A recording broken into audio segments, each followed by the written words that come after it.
Okay, so ladies and gentlemen, boys, girls, all appropriate ages, good morning, good afternoon, good evening, wherever you may be. Hope you're staying safe and healthy. So, on Thursday the 11th, IllFonic released a tweet about an upcoming addition to the game, which is going to be the Feral Predators mask and 2 alternative feral masks.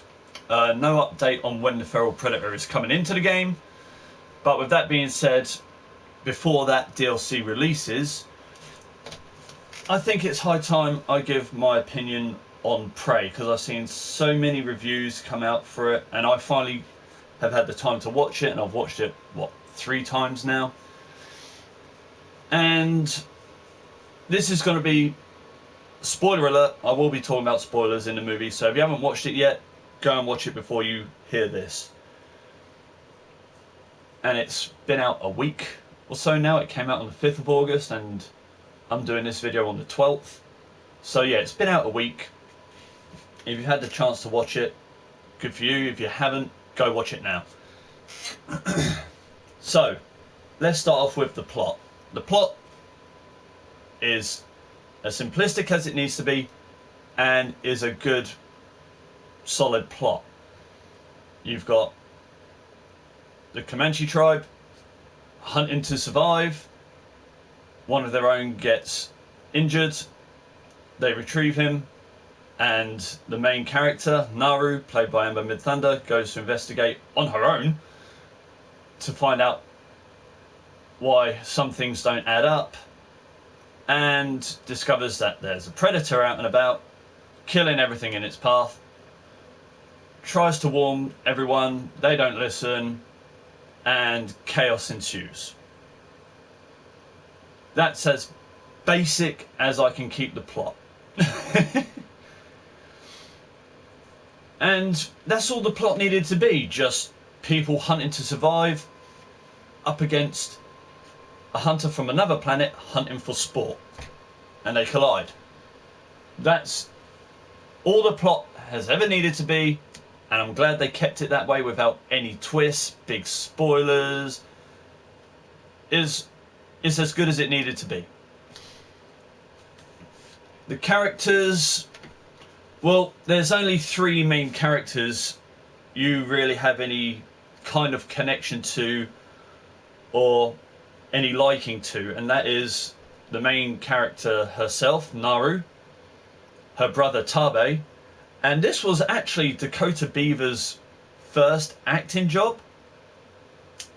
And I've got to say, well done you fucking nailed it. You were a badass in this movie. You look like this was the role for you, and you fucking crushed it. Well done, Dakota Beavers. The third character that you feel anything towards is Naru's dog, Sari. I hope I'm saying that name right. Sari. Sari is the name of her dog. And he's just so adorable. It is just a cute fucking dog. But yeah, they're really the only 3 characters you feel anything towards, because the rest of the Comanche tribe, some of them, I mean, Naru gets downtrodden on, beaten on, ridiculed by. They don't want to listen to her because she's trying to become a hunter like them instead of a forager. And when the shit hits the fan, they should have listened. Instead, they're arrogant enough to just try and do their own thing and stick to what they know they can do, and it doesn't work out. And then there's the French fur trappers. They are just brutal and savage and depicted as evil, and you just want to see them being dispatched in the most brutal way imaginable. So there's no real emotion towards them except for one, and we'll get to that one in particular later. As for the Predator itself, that motherfucker, Dane Delegrio, you were a brutal son of a bitch in this movie. The Feral Predator, first off, let's go by how it looks. I mean, it is supposedly from a different hemisphere of Yautja Prime, which is why it looks different, or it's from a different bloodline. So I can get the expansion of the Yautja mythos and the lore. I get that. And I think it was an okay touch, but its face looked a bit eh. Some people are saying it's like a relation to the Super Predator from 2010's Predators, but it is somewhere in between what a normal Yautja looks like and that Yautja looks like. So I don't think it is an entirely related bloodline to the Super Predator. But I do like the addition of a new type of Predator. So, but it is fucking strong and fast and athletic, agile and brutal to a point. Because even though in the fight scenes it is just fucking up everything it sees as a potential threat, there are times where it sees like the rabbit or Naru as not a threat, and it's like, you're not worth killing, you're not a threat, I'll spare you. It still has that code of honor. But when it doesn't have that code of honor and it goes on a killing spree, my god, does it get fucking brutal. It was, some of those fight scenes, I was just like, oh my fuck. It was, they were well choreographed. Especially the fight scene between the Feral Predator and Tabe. That was probably my favourite fight scene. And once again, Dakota Beavers handling his own, and Jesus Christ. The Predator cheated in that. It realised it was getting whooped and it turned invisible. How dare it? But yeah, so we've gone over the 3 characters you should really care about and how good the Feral Predator was in this movie. And it was even like doing honor code with some things it was killing. Like, oh, you trapped me with a net? Here's my net. Oh, you're going to shoot at me? Here's my shield. With the bear, I can go in one-on-one with just its bare fists. And then that right hook. Jesus, how strong must a Predator's punch be in order to knock out a bear with a step-in right hook? Jesus Christ. That was madness. But the final fight scene, I get it, but also it's kind of flimsy. Because it's between Naru and the Feral Predator. Now, I will say this, and this is relevant. She has just shot the Predator in the back of the head and knocked off its mask. And then set up its mask. So when it goes to try and shoot, it's targeted at the Predator itself. But before all that, their fight scene, yes, he's been shot in the head, so A, he's all fucked up. He's been wounded from previous encounters and has been patching himself up, so he's not at 100% at all. And he's just going off rage and primal instinct. So he's going to be making mistakes during the fight and ends up deflecting the spear with his own shield and cuts his arm off when it's caught in a tree, and he just looks even more pissed, but still capable of fighting, but he's not fighting as he would normally be. And Naru did have plot armor throughout the movie. I mean, even though she is in no way, shape or form a Mary Sue, she does learn from previous encounters where she fails and then observes, learns what she's done wrong, adjusts, adapts. When she sees that the flower that they use to cool down blood can be used to cloak themselves from the Predator's vision, she's like, right, I know I can use this. When she sees that the spear gun he uses follows where the laser sight points, she sees, remembers, uses. So she is not a Mary Sue. She's downtrodden on and beaten and failing, and just keeps coming back and learning. So that played a really interesting part. One of the best female characters we've had in a movie in a long time that isn't a fucking Mary Sue. But still, there are some parts to that fight scene where she did have plot armor. Like I said, he's able to knock out a bear with one punch.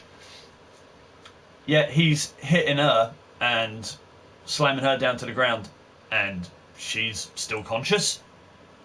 After every encounter, she's only had like a couple of cuts and bruises, yet is still fully capable, where everyone else is just completely tired, exhausted, needing time to heal.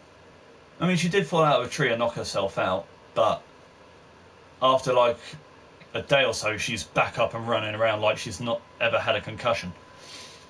Now, I've been concussed and that shit sucks. I was out for a good couple of days, not thinking straight. But yeah, I mean, in one scene with the French fur trappers, he cuts the person's head off with a shield. He could have done that during their final fight, but instead he pulls her up to her in between two rocks and the shield is blocked by the rocks. Why did he not just do that when he first slammed her to the ground and had her pinned, instead of drag her over? Plot armor was in effect at times for Naru. I think the way the final fight should have gone, it should have been Naru and Taabe both taken on. That would have been more believable. Or, and this is just a personal gripe of mine, I would have liked to have seen a Predator finally fucking win a fight to actually survive the entire movie. In between the 5 solo Predator movies and the 2 AVP movies, none of the Predators involved in the actual hunts have ever lived. They are 0 for 7 at this point. How? My days. We need a Predator movie where the Predator fucking survives for once. Please. But yeah, I mean, despite that all being said, I still thoroughly enjoyed the movie, but I think people are still giving it too much praise. And here's another thing people are griping about, and some other little bits and pieces people are trying to connect to the movie, like Raphael Adolini. That is Raphael Adolini that gives the pistol to Naru. The actor that played that part is credited as Raphael. They changed his lore just so they could fit the pistol in to greenlight a sequel, which supposedly has already happened. But in all fairness, between the movies and the Dark Horse comics and the games, the canon or the lore, or whatever you want to call it, has never been fully established and is constantly changing. So I see why some people are upset. I'm neither here or there with that. Canon and lore changes with franchises all the time. I mean, just look at Mortal Kombat, for instance. How many times are different characters going to rip off Jax's arms? Or how many people are going to die and come back to life in different scenarios? And Mortal Kombat was based on a tournament. There hasn't been a tournament-based part of Mortal Kombat since Mortal Kombat 9. So, you know, I'm neither here or there with the lore changes in between the movies, the games and the comics. So the Raphael Adolini, I see why they added it, just to get a sequel in, because that pistol ends up in the hands of Predators, as we know from the second movie.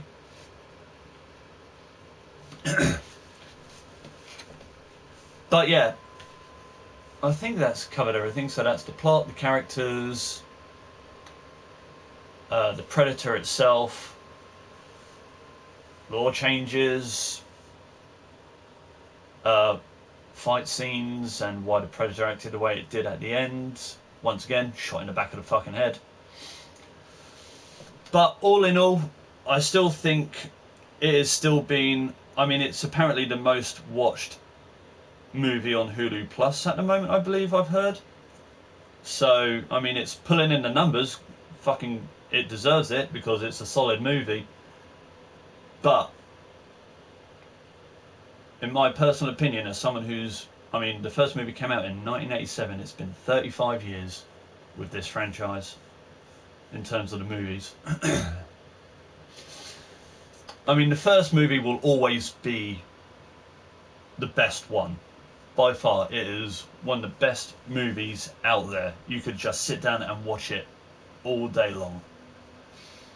Predator 2, I thoroughly still enjoy to this day. Don't at me on that. I would put this movie somewhere between Predator 2 and Predators. It's a solid movie, but there was room for improvement. And when the sequel eventually comes out, which we know it will, I see that sequel potentially being better than this one. Possibly. But where it stands in terms of the list of the films, and I'm not including the AVP movies in this list, so it goes in order of how good the films are. I would say, in my personal opinion, Predator, Predator 2. I would put Prey either between Predator 2 and Predators, or just around the same mark as Predators, the 2010 movie. And then we've got the 2018 movie that should never have existed.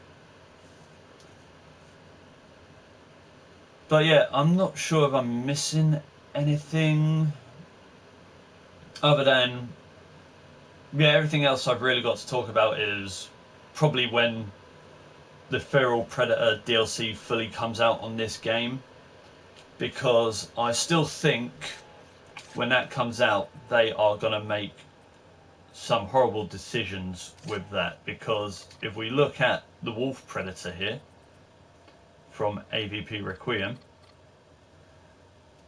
I mean, they've got its health up, its stamina is still off, its gear is still off, its movement speed could be down a bar. I still think they've got its stats wrong, and they didn't add any extra weapons related to the Wolf, like its laser mines or giving it the ability to have dual plasma casters. I mean, at the moment they've only put up a picture of the bone masks. Oh yeah, that's what I was going to talk about. I know the Feral Predator wasn't thinking straight, but the way it died off was fucking stupid. Because if you shoot your spike and you know it follows your laser, but it's not on your head, where is it? You follow the spike and then you see your lasers. Why not just tilt your fucking head to the side so it just goes past your head? I mean, you're clearly still in a fight, no matter how damaged you are. You're able to use your weapons and you're able to overpower and overcome, but you can't tilt your fucking head? That's why I would have preferred to see the final fight between the Predator and Naru and Taabe, or the Predator wins, because I think the way it died off was just fucking ridiculous. Yeah, now I'm done with the Predator movie, but I would still recommend you go watch it. It's a solid film. But when the Feral Predator comes to this game, I think they're going to get its stats wrong as well, and if they do not add its net gun, or its new net, or its spike launcher, or its combi stick, or its shield, then they're just not caring with this game anymore as far as I'm concerned. But yeah, let me know what your opinion of Prey is if you've watched it, and where you would place it in terms of the rest of the Predator movies, and I shall see you all later.